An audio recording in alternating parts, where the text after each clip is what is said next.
အစောပဲကြာသွားပြီမိတ်ဆွေတို့ရေကျွန်တော်မင်္ဂလာပါလို့တော့မနှုတ်ဆက်ချင်တော့ဘူးပေါ့နော်ကျွန်တော်ဒီနေ့တင်းနာနေ့မှာဒါဆော့စီးစွာကျွန်တော်ရဲ့မိတ်ဆွေဘောလုံးပွဲဝါသနာရှင်များအကြိုက်တူရင် like ကစားလို့ရအောင်ဆိုဒါကျွန်တော်တပွဲရွေးချယ်ပြီးတော့ဒါကျွန်တော်ရဲ့ TikTok sorry TikTok က banner လို့ပြောင်းလုပ်ပါသေးဘူးဒါကျွန်တော်ရဲ့ YouTube နဲ့ Facebook page မှာကျွန်တော်တင်ပေးခဲ့တဲ့ကိုမိုဘော်ဒီကတော့ဆော့စီးစွာနဲ့ကြခဲ့ပြီပေါ့နော်ရလက်ပိုင်းကစီစီဖြစ်ခဲ့တယ်ဆိုရင်လည်းကြီးဖွင့်မှုရဒါကျွန်တော်ရဲ့ရွေးချယ်မှုကအပြေဝကိုကြားခဲ့ပါတယ်အဲ့တော့ဒီနေ့ဒီဗီဒီယိုထဲမှာဒါကျွန်တော်ကတော့နောက်ထပ်ပွဲစဉ်ခံမှန်းချက်လုပ်ပြီးတော့မရှိပါဘူးအဓိကပြောချင်တာကတော့ဒီနေ့ဒီဗီဒီယိုမှာပြောချင်တဲ့အကြောင်းအရာကတော့ဒါကျွန်တော်ကအစောပွဲကြားတယ်နောက်ဒုတိယချက်ကဒါကျွန်တော်ရဲ့ theory အကြောင်းလေးတွေကိုပြန်နှွေးပေးချင်တာပါဘယ် theory လဲဆိုရင်ကျွန်တော်ပြီးခဲ့တဲ့ချက်ပိုင်းကမှပြန်ပြီးအစဖော်ပေးရတဲ့ကျွန်တော်ရဲ့ theory 1 mind 2 mind theory ရဲ့ဒါကျွန်တော်ရဲ့ theory 3 1 mind 3 mind theory ကြောင်းဖြစ်ပါတယ်အဲ့တော့ဒီ theory လေးတွေဒီဘက်မှာဘယ်လိုမျိုးအကျိုးပြုလဲဆိုရင်ဒါသတိထားမိရဲ့မိတ်ဆွေတွေကတော့သိပါလိမ့်မယ်ပထမတစ်ပွဲကတော့ဒီဘလီယောကမ္ဘာ့ဗလာချစ်စစ်ပွဲမှာကန်သွားတယ်ဘော့စနီးယားနဲ့ဒီဒီယန်ပွဲစဉ်မှာဒါ1 mind 2 mind theory ကအကျိုးပြုခဲ့တယ်ပေါ့နော်အောက်ဆုံးဘော့စနီးယားဘော်ဒီဘော့စနီးယားကို1-1နဲ့ကွတ်တီဆင်နေခဲ့တယ်နောက်1 mind 3 mind ဆိုတဲ့ကျွန်တော်တို့ theory 3က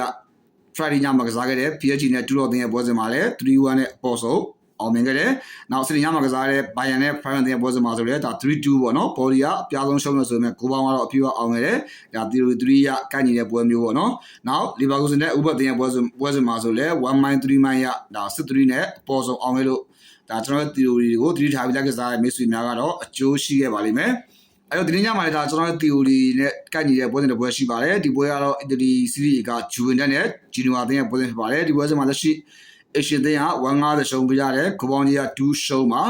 အဲ့တော့ဒီကျေးဖွင့်လှစ်မှုရဒါကျွန်တော်ရဲ့ theory 1နဲ့ quality ကိုက်ညီမှုရှိတယ်အဲ့ theory 1ရဆိုရင်ဘာကြီးကစားမလဲဆိုတာကိုဒါကျွန်တော်ရဲ့ဟိုအများအပြည့်ရဲ့မိတ်ဆွေများတော့သိပြီးသားပါတခုပြောချင်တာကဒီကျေးဖွင့်လှစ်မှုရအနိကမှာပြောင်းလဲမှုရှိသွားနိုင်ရဆိုရင်တော့ဒါမိတ်ဆွေအနေနဲ့တမျိုးစဉ်းစားစီခြင်းပါတယ်ကျွန်တော်တို့ကျေးပြောင်းလဲမှုရှိဘူးဒီ1 mind 2 mind တိုင်းကိုက်နေရဆိုရင်တော့ဒါမိတ်ဆွေတို့နဲ့အကြိုက်တူတဲ့တစ်ခွက်ကိုရွေးချယ်ကစားလို့ရပါတယ်ဒါကျွန်တော်တို့ theory နဲ့ပတ်သက်ပြီးတော့ဒီညမှာလည်းတပွဲရှိရဆိုတဲ့အကြောင်းကိုသတိထားမိတဲ့မိတ်ဆွေများအနေနဲ့သတိထားမိအောင်တို့လာရောက်ပြီးတော့တင်ပေးရခြင်းဖြစ်ပါတယ်နောက်တစ်ခုကကျွန်တော်ဒီနေ့ညမှာဆိုရင် VIP ရွေးချယ်မှုရှိပါတယ်ဘယ်ပွဲစဉ်လဲဆိုရင်ကျွန်တော်ဒီနေ့ည7:15မှာရှင်ပြန်ကစားမဲ့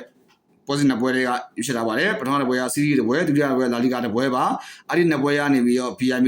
ရွေးချယ်မှုရှိပါတယ်အဲ့တော့ဒီနေ့ညမှာဒါပွဲစဉ်တစ်ပွဲလောက်ပဲ AC တတဆိုတာကစားခြင်းနဲ့ခေါင်းရှုပ်မခံနိုင်ဘူးဆိုတဲ့မိတ်ဆွေညီကိုများအနေနဲ့ကျွန်တော်ရှိမှဒီနေ့ညအတွက် VIP ယူစားလို့ရပါတယ်အဲ့တော့ Viber နဲ့ Telegram နံပါတ်39989596 393ကိုဆက်သွယ်ပြီးတော့အသေးစိတ်ကိုမေးမြန်းလို့ရပါတယ်။ Okay ဒါကျွန်တော်တို့